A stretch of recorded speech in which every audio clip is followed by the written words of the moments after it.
केंद्रीय गृहमंत्री तथा सहकार मंत्री अमित शाह हे आज शिर्डी दौऱ्यावर आहेत आणि आपण बघू शकतो साई मंदिर परिसरातला हा आपल्याला दृश्य जे आहे ते दाखवतो आहे। आज शनिवार असल्याने भाविकांची मोठ्या प्रमाणात गर्दी देखील आहे आणि अमित शाह यांच्या दौऱ्याच्या पार्श्वभूमीवर शिर्डी मंदिरामध्ये अशा पद्धतीने सिक्युरिटी जी आहे ती तैनात करण्यात आलेली आहे। क्यूआरटीची टीम असेल, त्यासोबत BDDS पथक असेल, पोलीस कर्मचारी असेल, असे सर्वच जण जे आहे ते आता सुरक्षेसाठी या मंदिर परिसरामध्ये ठिकठिकाणी तैनात करण्यात आलेले आहे। आणि अमित शाह जे आहेत आज साई दर्शनानं आपल्या दौऱ्याची सुरुवात करणार आहेत आणि सर्वप्रथम ते जे लोणी येथील प्रवरनगर जो सहकारी साखर कारखाना आहे त्याच्या नूतनीकरणाचं उद्घाटन आणि त्यासोबत डॉक्टर विठ्ठलराव विखे पाटील यांच्या पूर्णाकृती पुतळा तसेच बाळासाहेब विखे पाटील यांच्या पूर्णाकृती पुतळा जो आहे तो चौकामध्ये उभारला त्याचं अनावरण देखील करणार आहे। आणि त्यानंतर लोणी येथील बाजारतळ येथे एका सभेचं आयोजन करण्यात आलं आहे, शेतकरी मेळाव्याचं आयोजन करण्यात आलं आहे।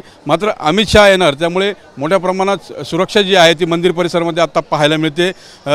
जे त्यांच्या दौऱ्याची सुरुवात जी आहे ती दर्शनानं होणार असली तरी राज्यामध्ये अतिवृष्टीने झालेलं नुकसान, पूरग्रस्त झालेलं नुकसान पुरामुळे, त्यामुळं अमित शाह आता या शेतकरी मेळाव्यातून काय संबोधित करतात आणि राज्याला काय दिलासा देतात किंवा केंद्र सरकारकडून काय पॅकेज जाहीर होतं याकडे सर्वांचं लक्ष लागलेलं आहे। आणि जर बघितलं तर राज्यातील विविध विकास कामांचा आढावा देखील त्यांनी रात्री जवळपास पाऊण तास झालेल्या बैठकीमध्ये घेतला। मुख्यमंत्री देवेंद्र फडणवीस आणि दोन्ही उपमुख्यमंत्री अशी दाराआड अमित शहांबरोबर चर्चा झालेली आहे। त्यामुळं काय दिलासा ते राज्याला देतात हे पाहणं महत्त्वाचं ठरणार आहे। कॅमेरा पर्सन अमित शाह, मी मनोज गाडेकर, TV9 मराठी, शिर्डी, अहिल्यानगर।